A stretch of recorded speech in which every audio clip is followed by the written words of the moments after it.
Hey guys, my name is Rachel from the baking channel Kawaiisweetworld, and today we are making these adorable neon cookie pops. This is a really fun and easy DIY project because it doesn't have to be perfect, and if you can do splatter art in like kindergarten, you can definitely do it now for these cookie pops, and it's edible too, so it's even better. So let's get started. Here we have all of our supplies out. You're gonna need 3 cups of all-purpose flour, 1 cup of sugar, a ½ teaspoon of salt, 1½ teaspoons of vanilla extract, 1 egg, 2 sticks of butter. You're gonna need a whisk and a spatula in cute colors is optional. You're also going to need a large bowl. I'm gonna start with the dry ingredients first. So I'm gonna pop our flour into our large bowl. And we're also going to add in the salt. And we're gonna give this a whisk. You want that just kind of nice and aerated. And now we're gonna work with our stand mixer. Add in our 2 sticks of butter. You wanna make sure these are at room temperature. And I like to get the butter nice and creamy first. That way it'll be easier once we add in our sugar. All right, so this is looking good. You just want it nice and light and fluffy. Now we're going to add in our sugar. And then we're just gonna cream this on medium speed for about 5 minutes. Really, you just want it nice and light and fluffy, kind of like the butter. All right, our butter and sugar is looking good. Let's just give this a scrape down to make sure it's all nice and combined. And now we're going to add in our vanilla and also crack in 1 egg. And then we're just going to combine this.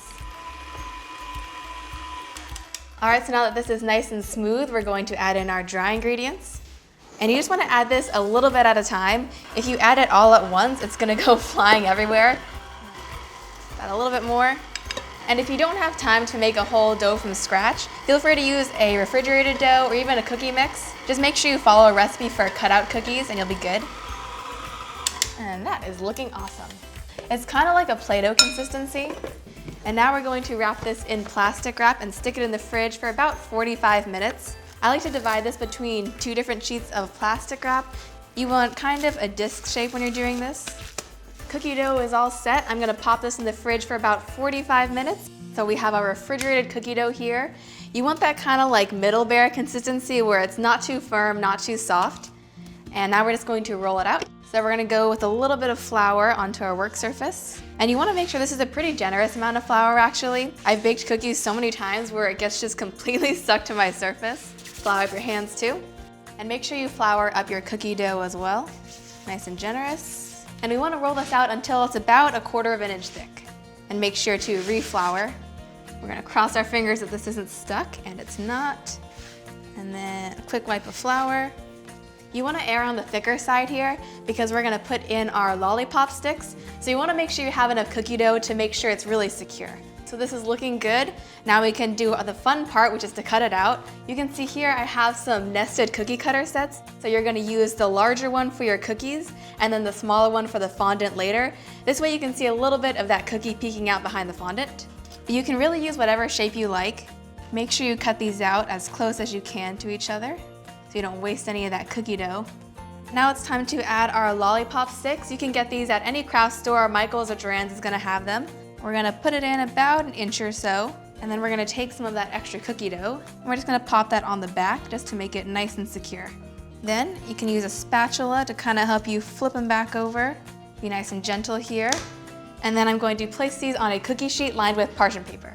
We're just gonna bake these off at 325 for about 12 to 14 minutes or until the edges are golden brown.